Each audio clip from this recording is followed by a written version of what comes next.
In this episode, we're going to be talking about the fear of doing it wrong. So many coaches are afraid of doing things quote unquote wrong and making sure that when they show up, they are doing so in the right way, in the way that everyone else has done it, in the way that feels right and is systematic. And I want to offer you a thought. What if there was no wrong way of doing it? And what if you could be the most well-intentioned, in integrity coach on the planet? There'd still be one person that's like, I think that's wrong. And what to do in those circumstances, how to have powerful self-belief, and even trust yourself over the words of your own coach and your own peers. Let's jump in. I'm your host, Tiffany Chung, your go-to for all things marketing, mindset, and manifestation. I grew my online business from 0 to beyond 6 figures in 8 months. My purpose is to empower women to step into the highest, most aligned versions of themselves. If you are ready to take charge of your life, learn how to design a wildly successful business, and leave limiting beliefs behind, you've come to the right place. You will learn the actionable tips and step-by-step strategies on money, manifestation, and social media. It's time to step into your role as boss, to raise your vibration and tap into your unlimited potential today. Welcome to the Social Reset Podcast. Hello, welcome back to the Social Reset Podcast. Today we're going to be talking about releasing the fear of doing it wrong in business. I think that for so many of us, there is this fear of wanting to do things the right way, and then the fear of what is going to happen if I do it quote unquote wrong, or my coach didn't do it this way, and so why should I, or I don't see anyone else doing it like this. Crowdsourcing to make sure that everyone else is doing this thing at this time with this platform, just to make sure that you can do it that way too. And I think what this does is creates a lot of copycats within coaches and coach communities, and a lot of people doing the exact same things. And while I am not shitting on frameworks, because I also teach specific frameworks that I've taught my students and I've done myself, and that I believe are a really great proven way to get to your goal. All I'm saying with this podcast episode is to remind you that there really isn't a way to do it wrong. So even when I am coaching my students inside BAA, to say, hey, this is something that could work for you, right? Like, try it out. They get coaching on it. And even if they end up doing it their way, there's no reason for me to be mad about it, because that's all I want for them, is to be able to think for themselves and to be able to trust their decisions over mine and over anybody else's, right? I might coach them on what their thoughts are around that and make sure that it's not coming from a place of wounding, coming from a place of wanting to prove themselves, right? So I might coach them on it, and we might work together to build a personalized strategy that works really well for them. But if they do something that's different from the way I would do it, or different from the way that I've done it in the past, it doesn't make it wrong. It doesn't make it bad. It just means that they are trusting their intuition. They're trusting wanting to do it their way. And that gets to be the experiment that they run within their business, because at the end of the day, guess what? It's their business. And so I think that's the really powerful thing about coaching, is that I'm allowed to hold this space for my clients, and I build this sacred container where they do have the ability to be themselves and to trust themselves and to be vulnerable with the processes that they take on, even though it may look different than mine or even what I'm teaching, right? Everything gets to be a guideline that you then decide, hey, this feels good, I'm going to do it. Or, I don't know about this, right? You take what feels really good to you, and then you get coached on it. You show up and say, hey, so these are my thoughts. What do you think, right? I want to do it this, and this way, and allow yourself to be coachable. Allow yourself to really sit and think about where this is coming from. So I want to offer this thought. What if there was no wrong way?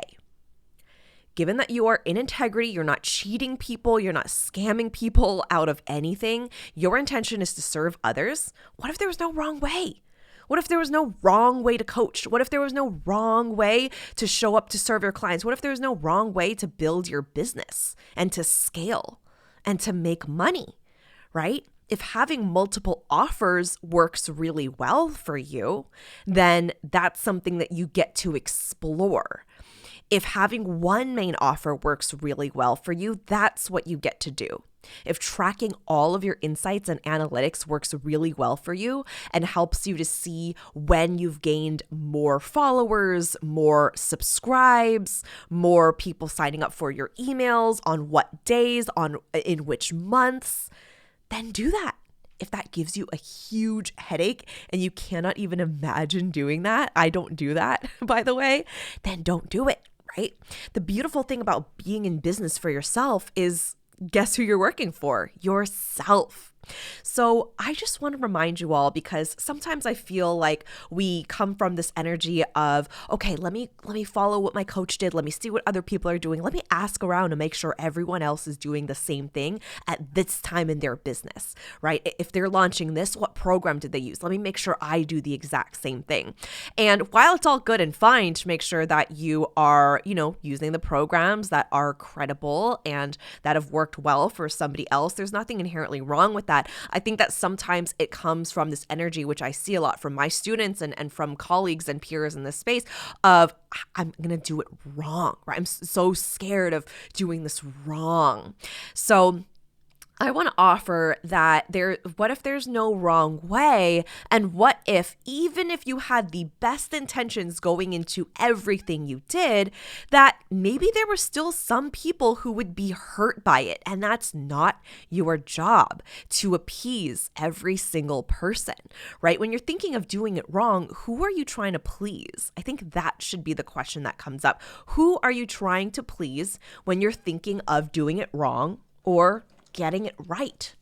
Like, for example, for somebody who is very non-spiritual and is very in their masculine and very, very focused on tracking things, on making sure that every quarter there's a new launch, right? There's like so many different things that maybe don't work for someone's brain like mine. Sue's a lot more flowy, a lot more intuitive, right? That someone like me might say, oh, that's a wrong way of doing business. You shouldn't track these things. You should look at it in, XYZ ways. But inherently, there's nothing wrong with that person is doing. It just works for their brain, and that's what they get to teach. And then us as students get to decide what kind of courses and coaches and mentors we want to look up to, right? And someone could also look at my business where I am so well-intentioned and everything I've thought of is as inclusive as possible and really trying to put myself out there with authenticity and vulnerability and really offering incredible value, lots of free content, right? Someone can look at what I'm doing and say, oh my goodness, why does she make decisions like this? Why is she trusting her gut rather than looking at logic, right? Something that my parents bring up a lot because they're so logistical and so risk, analytic, and they just want to look at all of these different things when I offer even one thought or idea where I just kind of jump into it. And if it doesn't work, I'm okay with that. I have my own back, right? But that's also not to say that their way is right and I'm wrong, or I'm right and they're wrong. I just want you to know that there is only one way of doing it, and it's not right or wrong. It's just your way. As long as it's something that you feel aligned to and it's a decision that you make and you have your own back in that decision, and you know that you can give yourself permission to switch things up whenever you want to, that's it. That's all you need to know. Right? It doesn't need to be a perfectly calculated plan where everyone's on board and everyone else has done the same plan. I mean, how boring would it be if all of our businesses were built the same way?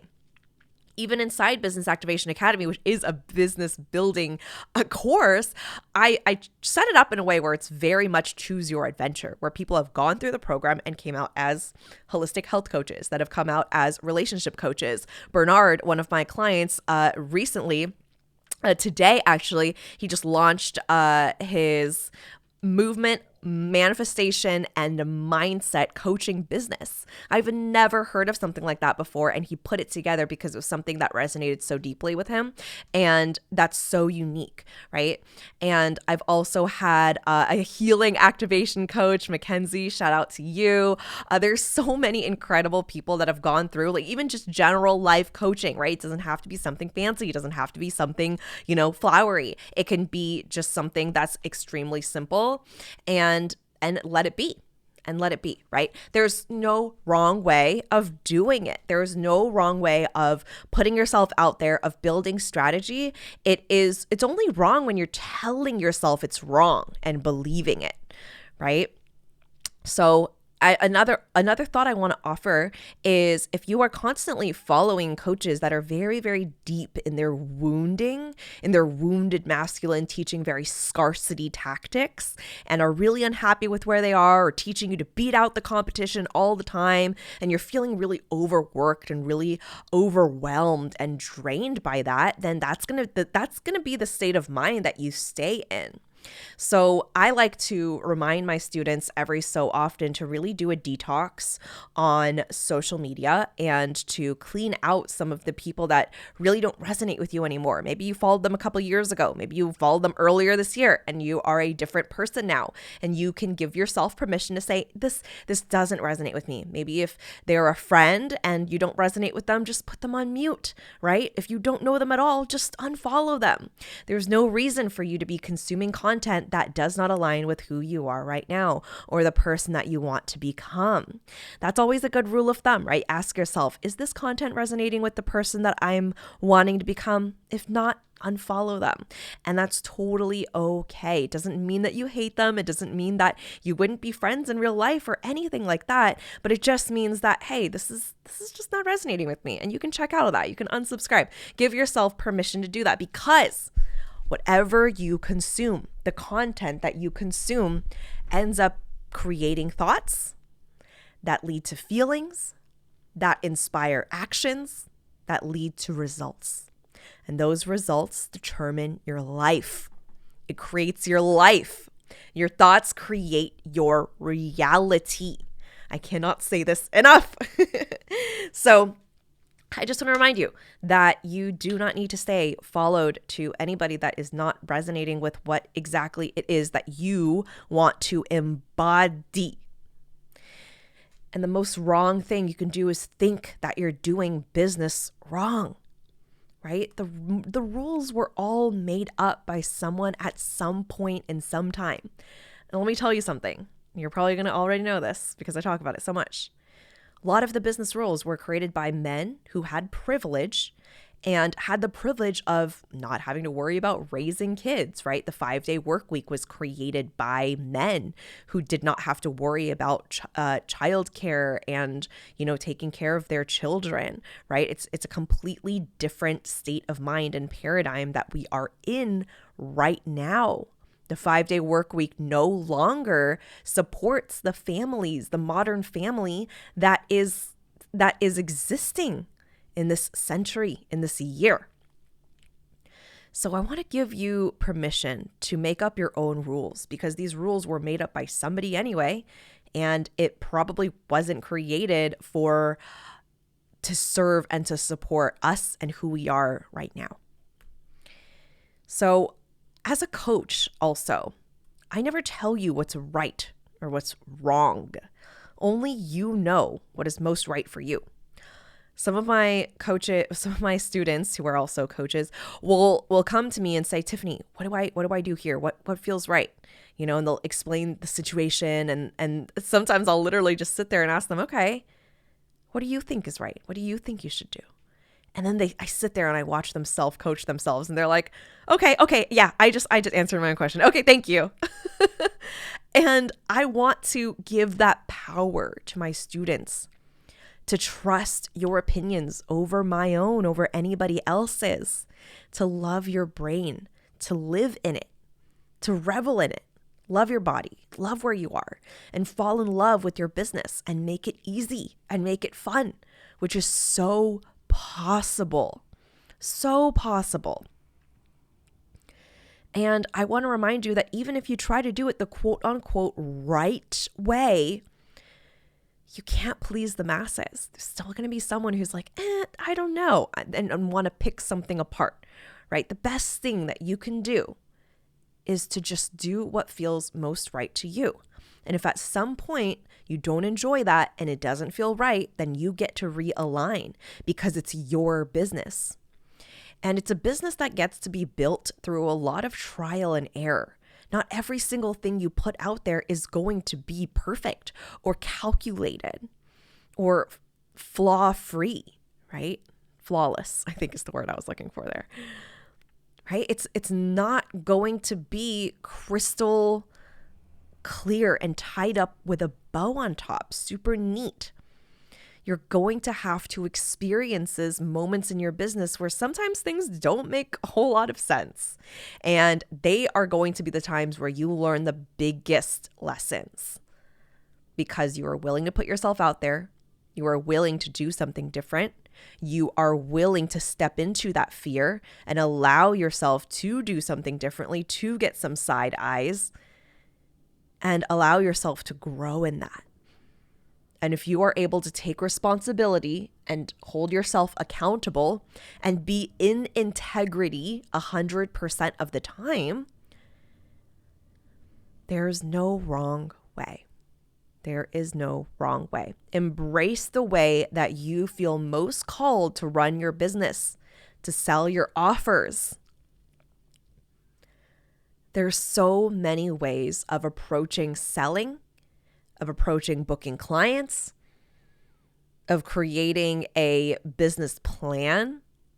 There's so many ways. And I bet your brain, inside your brain, lives a strategy, a plan, a vision, an idea for a program or some way of approaching things that nobody has ever thought of because it's only created by your brain.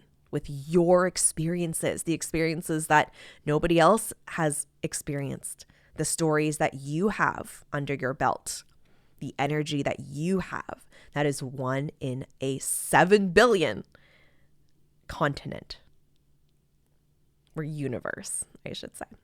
So I really, really want to inspire you to do it your way, to not be so caught up in, is everyone else doing this? Is this the right way of approaching things? Am I getting this wrong? Somebody tell me.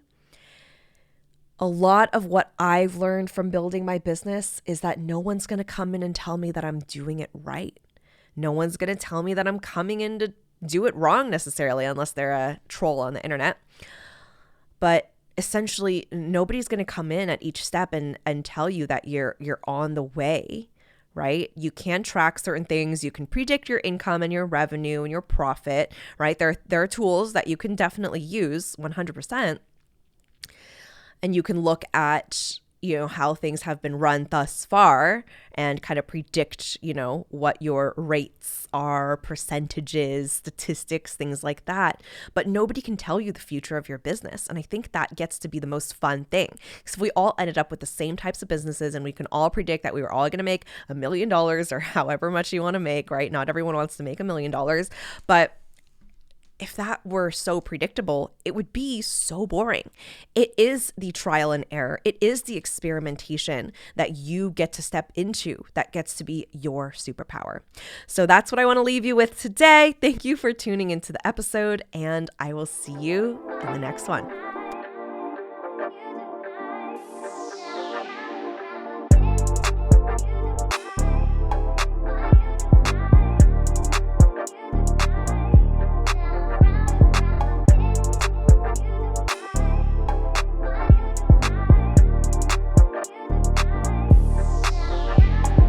Thank you so much for tuning in, and don't forget to subscribe.